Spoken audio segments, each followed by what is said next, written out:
Hello, my name is Hiller Sanchez, and this is my essay. Law enforcement plays an important role in society and everybody's daily lives with almost 700,000 active police officers. Whether it's keeping the streets safe or just simply helping communities out, police officers are a core piece of the country and is what helps keep it functioning.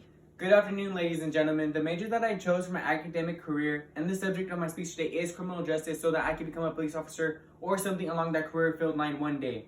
Many people nowadays, I feel personally, take officers for granted and don't see that they put their lives in the line of danger every single day just to keep the peace in our own communities.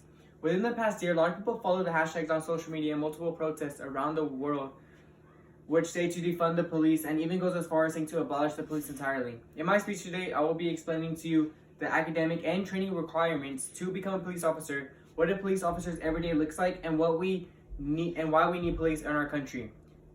In order to become a police officer here in California, you need to go through extensive training and courses that adds up to 888 hours, which is needed to become just a basic police officer. According to the Academy website, in the article about Basic Police Academy, it gives a lot of information about the requirements and minimum standards in order to become a police officer here in California. There is a lot of requirements that the article lists just to actually get into the academy alone, which includes passing the post reading and writing test, passing the physical agility WSTB test, and complete the academy application process. Now, just the minimum standards for employment to become a peace officer is a longer list according to the same academy website about the Basic Police Academy. The list for the minimum standards to become a police officer is really long, so here it goes. Be free of any felony convictions, be a citizen of the United States or a permanent resident alien who is eligible for and has applied for citizenship, be at least 18 years of age, be fingerprinted for purposes of search of local, state, and national fingerprint files to disclose any criminal record. Be a high school graduate, pass the general education development test, or have attained a 2 or 4 year degree from an accredited institution and be found to be free from any physical, emotional, or mental condition which may adversely affect the exercise of the powers of a peace officer. This is a long list of standards just to try to become a peace officer, but what can you expect? I mean, to become a peace officer, it has so much responsibility with it.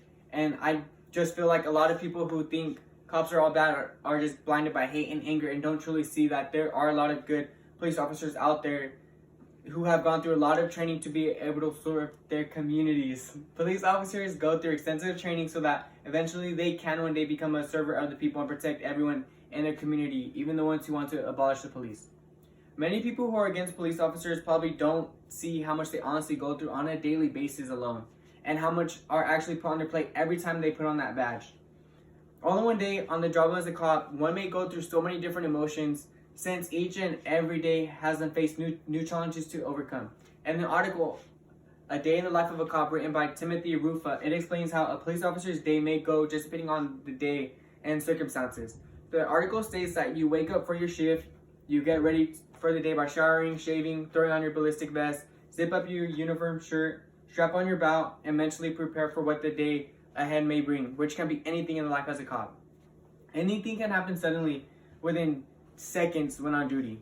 You can simply pull over someone in a traffic stop and all of a sudden it turns into a hostile situation where they resist to get out or they just straight up have a weapon on them.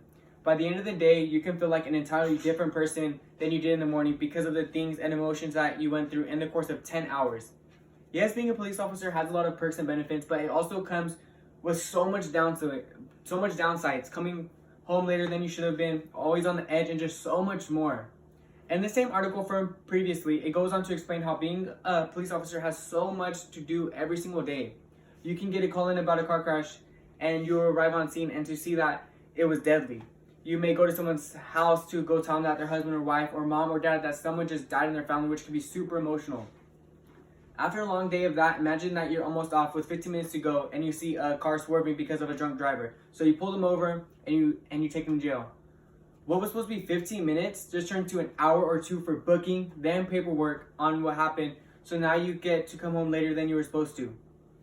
Police officers go through so much in just a matter of days or weeks that can honestly be too much for anybody to handle. But hey, that's what they're prepared to do when they get sworn in, and that's what I want to be prepared for when I become a police officer, hopefully one day.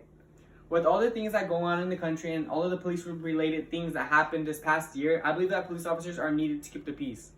This past year, a lot of protests began because of police brutality, and I do believe that police brutality should stop because a lot of cops do use their power for negative reasons. I think, though, that not all cops should be grouped together because of some bad ones, when there are a lot of good ones who just want to protect and serve their communities, so I think we need them in society, honestly. In the article, Why We Need the Police by Heather McDonald, she states in the article how people who live in more high-crime neighborhoods understand more about police than people who are against them. In 1990, New York City's homicides were over 2,000 a year, but since then, because of policing, has dropped down by 86%.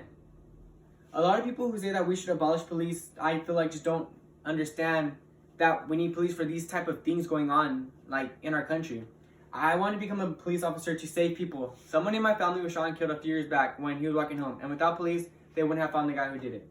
We need police to go out, save people before bad things happen. So that means we shouldn't defund the police, since that would mean no longer, that would mean longer response times and less training for them.